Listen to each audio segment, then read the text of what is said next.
Thank you guys for those questions. Regarding the ethical issues in this scenario, I believe the ethical concerns surrounding this case involve the practitioner not prioritizing their patient's care.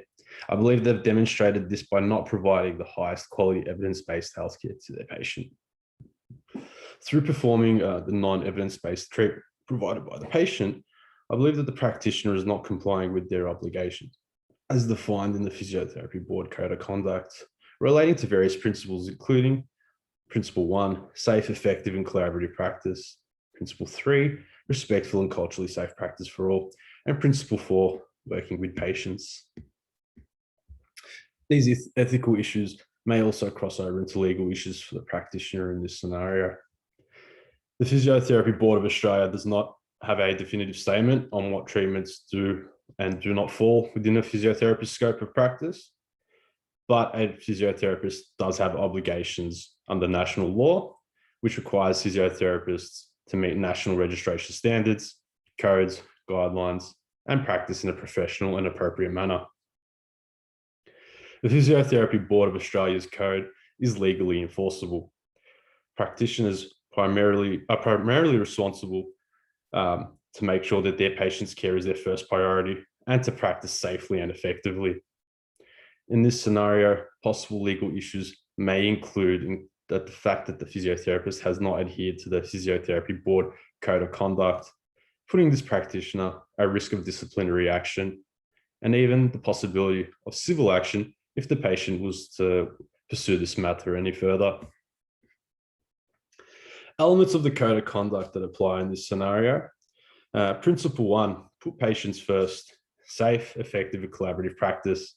Under this principle, Section 1.2, good care, and Section 1.3, decisions about access to care, are both relevant to this scenario. Principle 3, respectful and culturally safe practice for all. Section 3.2, effective communication, is also applicable here in this scenario. And lastly, Principle 4, working with patients. Section 4.1, partnership, and Section 4.2, informed consent, are also applicable to this scenario. Steps for a reasonable outcome. I would apologize to the patient, not only for performing non-evidence-based treatment, but also apologizing for the possibility that I might have had poor communication, or I would have explained the alternative treatment options in a poor fashion, which the patient didn't understand. I'd apologize to the patient for not providing them with the highest level of care that I could possibly provide them, and by not giving them the best possible treatment. I could also offer the patient a possible referral to a colleague or another specialist who may be better suited to their needs.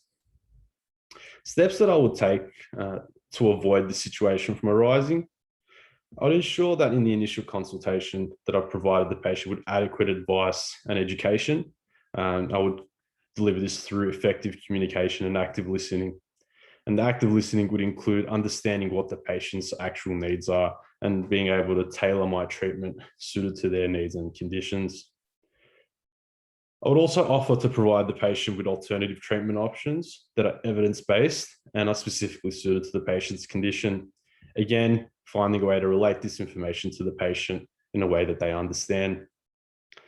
And last of all, if need be, I could also offer to refer the patient to a colleague or another health professional who may be better suited to their needs. These are the steps that I would take to avoid the situation from arising again.